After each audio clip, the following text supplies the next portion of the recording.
श्री कन्या प्राथमिक विद्यालय कालावड़ सेमेस्टर बीजू पाठ 7मो महात्माना मार्ग पर 1 અને હવે આના પછીનો પાઠ છે મહાત્માના માર્ગ પર 2। બરાબર, બે પાઠ છે એ એક જેવા જ છે માટે છે બે પાઠ સાથે લીધેલા છે। દરેક વિદ્યાર્થી મિત્રો ધ્યાન રાખશે। ચાલો પાઠની શરૂઆત કરીએ। મહાત્માના માર્ગ પર 1 કે બાપુ, બરાબર, ગાંધીજીને બધા ઓળખે જ છે। એટલે ગાંધીજી છે એ આપણે ભારતમાં આઝાદી મળી અને કેટલાક બધા બનાવો છે ત્યારે બની ગયેલા છે, જે બધી લડત છે જે ચલાવેલી છે એના વિશેની માહિતી આપણને છે એ મળશે। બાપુ એટલે કે ગાંધીજી રાષ્ટ્રપિતા અને મહાત્મા તરીકે આપણે જેને ઓળખીએ છીએ તે મહાપુરુષ હતા। મોહનદાસ કરમચંદ ગાંધી બેરિસ્ટરની પદવી પ્રાપ્ત કરી તેઓ વકીલાત કરવા છે એ દક્ષિણ આફ્રિકા ગયા। દક્ષિણ આફ્રિકાના મૂળ વતનીઓને પરાધીન બનાવી અને ગોરા લોકોએ સમૃદ્ધ દેશના માલિક બની બેઠા હતા। ગોરાઓની સરખામણીમાં અહીં ભારતીયોને છે એ બહુ જ ઓછા જ હક બધા ભોગવવા મળતા હતા। આ અન્યાય અને અપમાનો સામે ગાંધીજીએ છે એ પડકારો કર્યા। પોતાને થતા અન્યાય સામે સત્ય અને અહિંસાથી લડવાની અનોખી પદ્ધતિ છે એ તેમણે શોધી હતી અને નામ આપી દીધું સત્યાગ્રહ। બરાબર, હવે એક પછી એક ઘણા બધા સત્યાગ્રહ આવશે। બરાબર, જો આ ગાંધીજી વિશેની પૂરેપૂરી ડિટેલ છે જે તમે લોકો જોઈ શકો છો। આપણે આગળ જોઈએ। બરાબર, જો આ ગાંધીજી છે, આજે સૌથી વચ્ચે ઊભા છે ને, આ ગાંધીજીનું છે। શરૂઆતમાં જ્યારે એની જવાની હતી ત્યારે એવા દેખાતા હતા। બરાબર, ત્યાર પછી આપણે જોઈ કે દક્ષિણ આફ્રિકામાં સત્યાગ્રહની સફળ લડત કરી અને ઈસવીસન 1915માં 46 વર્ષની ઉંમરે ગાંધીજી છે એ ભારત આવ્યા। દક્ષિણ આફ્રિકાની રંગભેદની લડતમાં સફળતા મળતા છે આંતરરાષ્ટ્રીય સ્તરે લોકો તેમનો આદર કરતા હતા। મુંબઈના એપોલો બંદર પર તેમનું ભવ્ય સ્વાગત કરવામાં આવ્યું। બરાબર, એપોલો બંદર એટલે કે જ્યાં બધા વાહન એટલે કે સ્ટીમરો જે પહેલાના સમયમાં આવતી હતી કે જ્યારે પ્લેનની શોધ નહોતી ત્યારે એમ કે ઈ પોતે સ્ટીમર મારફતે છે એ એપોલો બંદરે પોતે આવ્યા હતા અને ત્યાં તેમનું ભવ્ય સ્વાગત કરવામાં આવ્યું હતું। ગોપાલકૃષ્ણ ગોખલેના કહેવાથી ગાંધીજીએ પહેલા વર્ષે આખા ભારતનો પ્રવાસ કરીને લોકોની જરૂરિયાત અને પરિસ્થિતિને સમજવાનો પ્રયાસ કર્યો હતો। બરાબર, એને જે આખું ભારત ભ્રમણ બાદ ગાંધીજીએ છે 25મી મે 1915ના દિવસે અમદાવાદમાં કોચરબમાં છે એ સત્યાગ્રહ એટલે કે આશ્રમની સ્થાપના કરી। એક વર્ષ બાદ તેઓ છે એ સાબરમતી નદીના કિનારે છે એ આશ્રમને લઈ ગયા હતા, જે અત્યારે પણ ઓળખાય છે ને, અમદાવાદમાં જે આવેલું છે એ સાબરમતી આશ્રમ। બરાબર, ત્યાર પછી આપણે એક પછી એક દરેક સત્યાગ્રહ છે એ સમજીશું। ત્યાર પછીનું આવે છે ચંપારણ સત્યાગ્રહ 1917માં। હિમાલયની તળેટીમાં નેપાળની નજીક અને બિહારનો આ ચંપારણ પ્રદેશ આંબાવાડિયા માટે પ્રખ્યાત હતો।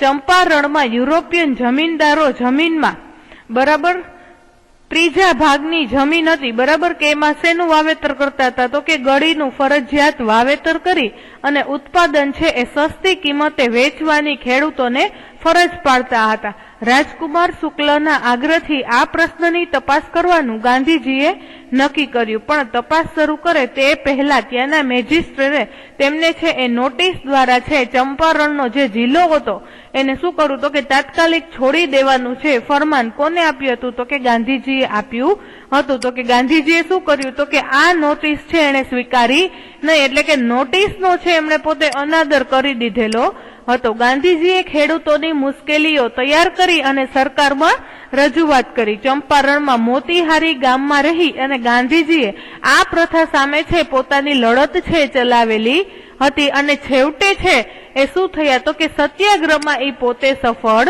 થયા અને ચંપારણના આ સત્યાગ્રહે છે એ આખા દેશમાં છે એ શું કર્યું તો કે દરેક લોકોનું ધ્યાન ખેંચ્યું હતું। ત્યાર પછી આપણે આગળ જોઈએ।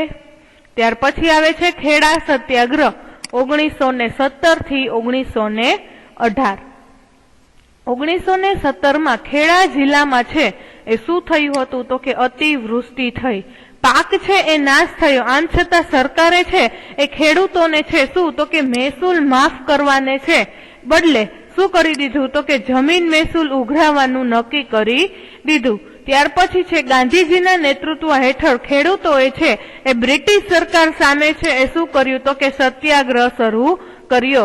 ગાંધીજીએ ખેડૂતોને કહ્યું કે જ્યાં સુધી એમ કે સરકાર આપણી માંગણી ન સ્વીકારે તો આપણે છે એ મહેસૂલ ભરવાનું નથી, એવું છે એ ગાંધીજીએ દરેક લોકોને કીધેલું હતું। ગાંધીજીની હાકલને માન આપી અને વલ્લભભાઈ પટેલ છે બરાબર, એટલે કે જે સરદાર વલ્લભભાઈ પટેલ છે તે ઈ પણ પોતાની વકીલાત છોડી અને ક્યાં આવી ગયા તો કે આંદોલનમાં છે ગાંધીજીની સાથે આવી ગયા। ગાંધીજીએ છે એ કમિશનરને પત્ર લખીને જણાવ્યું કે જો નબળી સ્થિતિવાળા ખેડૂતોનું મહેસૂલ માફ થશે તો જ એમ કે જે સારી સ્થિતિવાળા જે ખેડૂતો છે બરાબર ઈ એમ કે એનું જે મહેસૂલ છે ઈ પોતે ભરી દેશે। અંતે કલેક્ટરે આવો જ હુકુમ છે ઈ 1918માં આપતા શું થયું તો કે આંદોલન છે એ સફળ થયું। ખેડાની લડત પરિણામની દ્રષ્ટિએ નહીં પરંતુ સિદ્ધાંતની દ્રષ્ટિએ છે કેવી રહી હતી, મહત્વની રહી હતી। ખેડૂતોમાં છે એ જાગૃતિ આવી અને સરકાર તરફનો ડર છે એ શું થઈ ગયો તો કે દૂર થઈ ગયો। ગાંધીજીએ અને દેશને વલ્લભભાઈ પટેલ જેવા છે જો કોણ મળી ગયું તો કે ગાંધીજી અને વલ્લભભાઈ પટેલ જેવા કોણ મળી ગયા તો કે નિષ્ઠાવાન અને સમર્પિત સાથી છે એ દરેક લોકોને મળી ગયેલા હતા। ત્યાર પછી આવે છે રોલેટ એક્ટ બરાબર 1919માં। પ્રથમ વિશ્વયુદ્ધમાં ઇંગ્લેન્ડનો વિજય થયો હતો એ સમયે બરાબર બ્રિટિશ સરકારે છે એ રોલેટ એક્ટની જાહેરાત કરી કે રોલેટ એક્ટ મુજબ બરાબર કે રોલેટ એક્ટ છે શું કામે કહેવામાં આવે છે કે કોઈ પણ વ્યક્તિની ધરપકડ છે બરાબર, કોઈ પણ વ્યક્તિની ધરપકડ કારણ આપ્યા વિના કરી શકાય તથા ખાસ અદાલતમાં કામ ચલાવી શકાય અને તેને સજા પણ કરી શકાય એવી જોગવાઈ છે એ બ્રિટિશ સરકારે છે કરેલી હતી કે જેનું નામ શું આપી દીધું તો કે રોલેટ એક્ટ। આ કાયદો છે એ અભિવ્યક્તિની સ્વતંત્રતા જેવા મૂળભૂત અધિકારો પર અંકુશ લગાવતો હતો, જ્યારે પોલીસને વધુ પડતા અધિકારો મળે એ માટે હતો। લોકોએ આ કાયદાનો છે એ વિરોધ કરી અને ગાંધીજીએ છે બરાબર રોલેટ એક્ટ ને છે એ કેવો કાયદો તો કે કાળો કાયદો કહ્યો હતો। રોલેટ સત્યાગ્રહ બ્રિટિશ શાસન સામે સમગ્ર ભારતનો પહેલો છે એ શું હતું તો કે સંઘર્ષ હતો, જો કે તે મોટા ભાગે શહેરો પૂરતો સીમિત હતો। દેશમાં કાયદાના વિરોધમાં છે એ શું નીકળ્યું તો કે અનેક જગ્યાએ છે એ સરઘસો નીકળ્યા, હડતાલોનું આયોજન થયું। સરકારે આ આંદોલન છે એ દબાવવા માટે છે એ શું કર્યું તો કે દમનકારી નીતિ અપનાવી હતી બરાબર, કે જે લોકો આમાં જોડાયેલા હતા એ લોકોને કંઈક ને કંઈક સજા છે એ કરવામાં આવી। શું કામે કેમ કે એ આંદોલન છે એ રોકી દે એટલા માટે। ત્યાર પછી આવે છે જલિયાવાલા બાગનો હત્યાકાંડ 1919।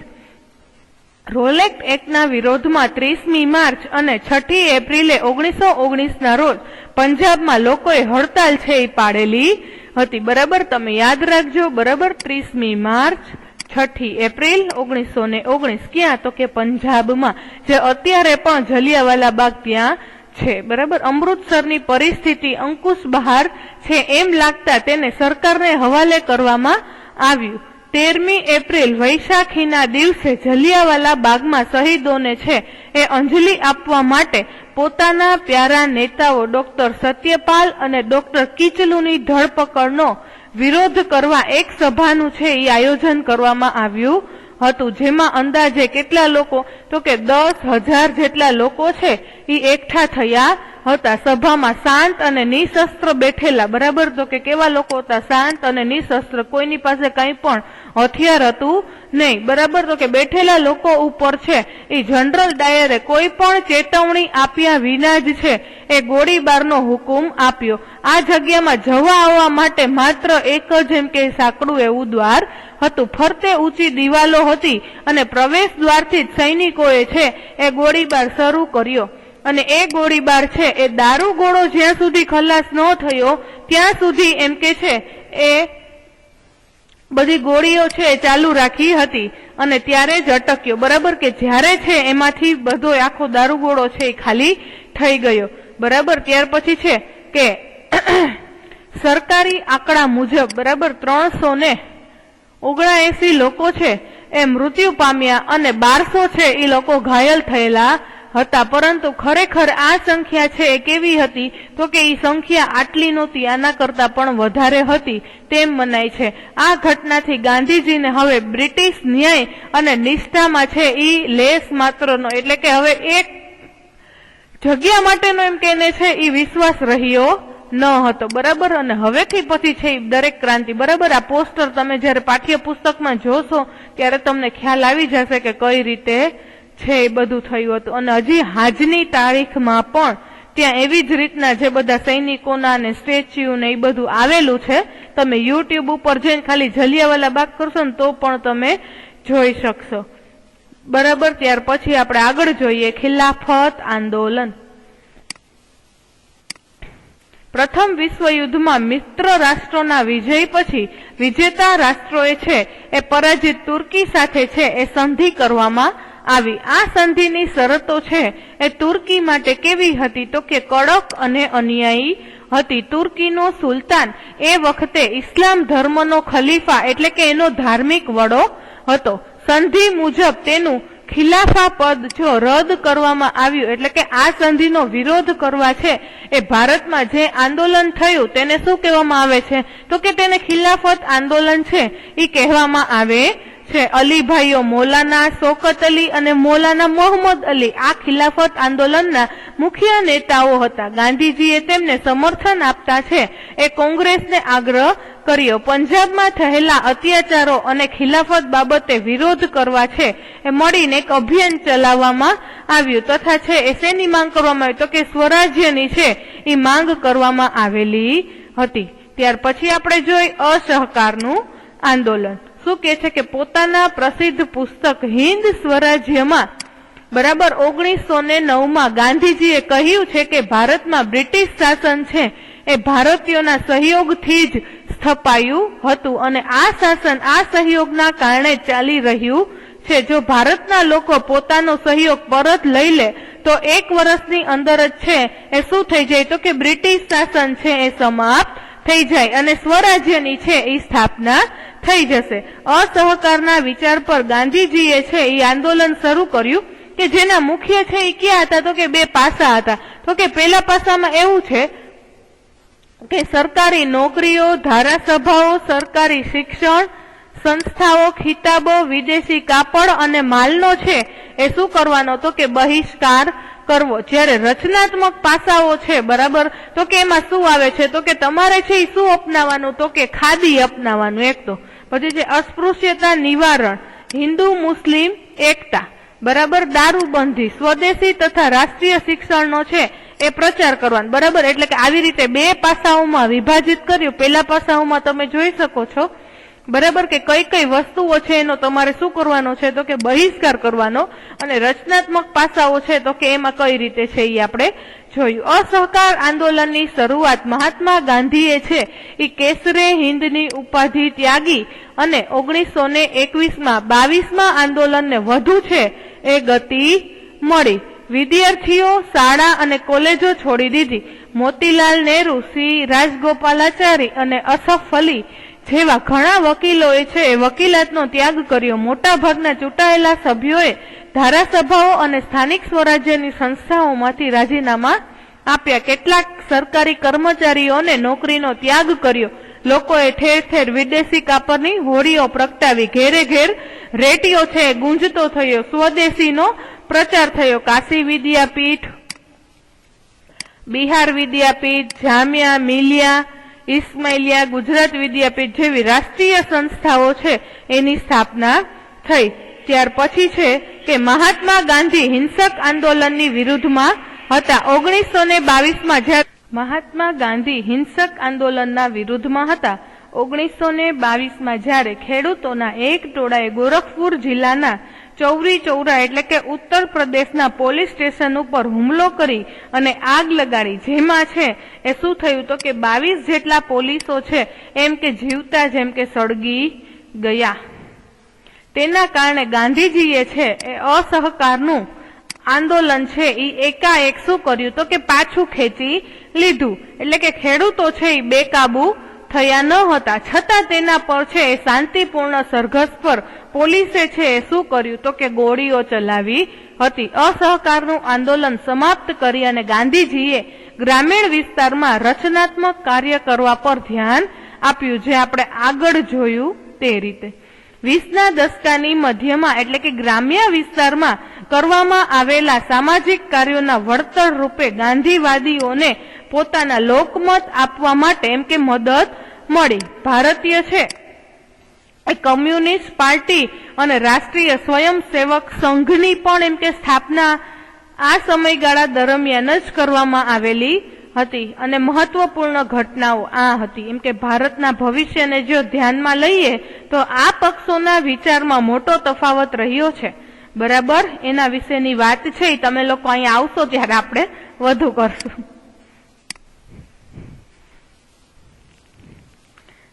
બરાબર. ત્યાર પછી આવે છે સાયમન ગો બેક, બરાબર, સાયમન કમિશન, જેમાં અલગ અલગ બધા સત્યાગ્રહો ને આંદોલનો ની જ બધું આવે છે. ત્યાર પછી છે સાયમન કમિશન, બરાબર. તમે જોઈ શકો છો, જો પોસ્ટરમાં આપેલું છે, બરાબર. તમે ટેક્સ્ટ બુકમાં જોશો તો તમને ખ્યાલ આવી જશે વધારે કે સાયમન છે એ લોકો ત્યાંથી આવે છે ને એ પ્રદર્શન માટે જોડાય છે. તો કઈ રીતે હવે આપણે સમજીએ શું કહેવા માંગે છે. સાયમન કમિશન ઇંગ્લેન્ડમાં બેઠેલી બ્રિટિશ સરકારે છે એ સાયમનની અધ્યક્ષતામાં એક કમિશન ભારત મોકલ્યું. આ આયોગને ભારતના રાજકીય જીવનના ભવિષ્યનો નિર્ણય કરવાનો હતો.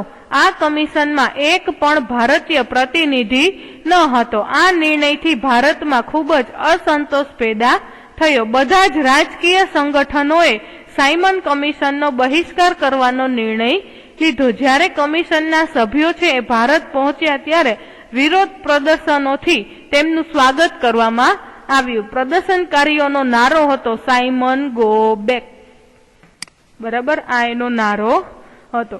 ત્યાર પછી આવે છે બારડોલી સત્યાગ્રહ.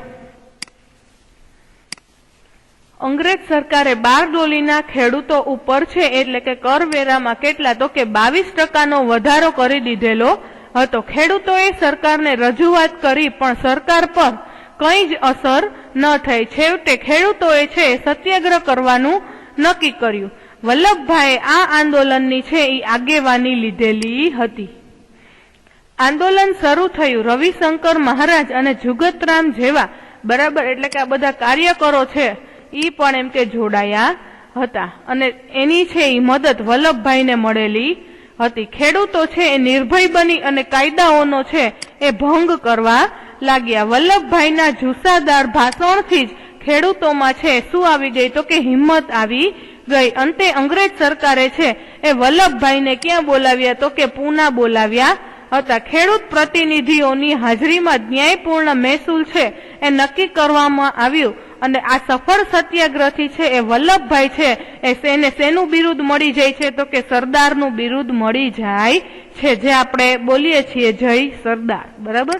જો આપણે જોઈએ કે સરદાર પટેલે છે એ 1945 થી 47 સમયે છે આઝાદી માટેના વાર્તાલાપમાં જો મહત્વની ભૂમિકા નિભાવી છે અને 1918 પછી સ્વતંત્રતા આંદોલનમાં છે એ પ્રથમ હરોળમાં રહેનાર અને પટેલ 1931 કોંગ્રેસના છે એ પોતે શું રહ્યા હતા તો કે અધ્યક્ષ રહ્યા હતા, જે તમે જોઈ શકો છો. ચાલો ત્યાર પછી આવે છે નહેરુ અહેવાલ, બરાબર. ભારતમાં બધા રાજકીય પક્ષોના પ્રતિનિધિઓની બનેલી એક સર્વપક્ષીય પરિષદ છે એ ફેબ્રુઆરી 1928 દિલ્હી ખાતે મળી હતી. તેણે ભારતનું બંધારણ ઘડવા છે એ મોતીલાલ નહેરુ ના અધ્યક્ષ પદે એક સમિતિ છે એ નિમી હતી. તેણે બધા જ પક્ષોને અનુકૂળ આવે તેવા બંધારણીય મુસદ્દો મીન્સ એના કાયદા છે, એના નિયમો છે તે નહેરુ અહેવાલ તરીકે જાણીતો છે. પરંતુ મુસ્લિમ લીગની અસંમતિને કારણે સરકારે છે એનો શું કરી નાખ્યો હતો તો કે એનો અસ્વીકાર કર્યો હતો. ત્યાર પછી છે પૂર્ણ સ્વરાજ્યનો ઠરાવ 1929 નહેરુ રિપોર્ટ અનુસાર સંસ્થાનિક સ્વરાજ્યના મુદ્દે ઉભા થયેલા વિવાદને ઉકેલવા માટે સરકારને અપાયેલ મુદત પૂરી થતી હોવાથી કોંગ્રેસ છે એ લાહોર મુકામે જવાહરલાલ નહેરુની અધ્યક્ષતામાં અધિવેશન છે બોલાવ્યું હતું. સરકારનો કોઈ પ્રતિસાદ ન મળતા રાવી નદીના તટે મળેલ આ અધિવેશન છે એ પૂર્ણ સ્વરાજ અંગેનો ઠરાવ પસાર કર્યો. ત્યારબાદ 26મી જાન્યુઆરી 1930 ના રોજ આ સંદર્ભે છે એ કોંગ્રેસ સ્વતંત્રતાના છે એ શું લીધા તો કે સોગદ લીધા હતા. આ બનાવની યાદમાં સ્વતંત્ર ભારતના બંધારણને છે એ જ તારીખે છે એ અમલમાં મૂકવામાં આવ્યું હતું. બરાબર, યાદ રાખજો, પરીક્ષામાં પણ પૂછાઈ શકે અને અહીં છે એ તમારો પાઠ છે એ પૂરો થાય છે. અને આ 3 જ પ્રશ્ન છે. બરાબર, આ 3 પ્રશ્ન છે એ સમાજના ચોપડામાં લખી લેજો અને પાઠ છે એક વખત તમે તમારી જાતે છે એ વાંચી લેજો. બરાબર, હવે પછીનો બીજા લેક્ચરમાં જોશું મહાત્માના માર્ગ પર 2. બરાબર, આ 1 હતું, હવે આપણે 2 છે એ પછીના લેક્ચરમાં જોશું.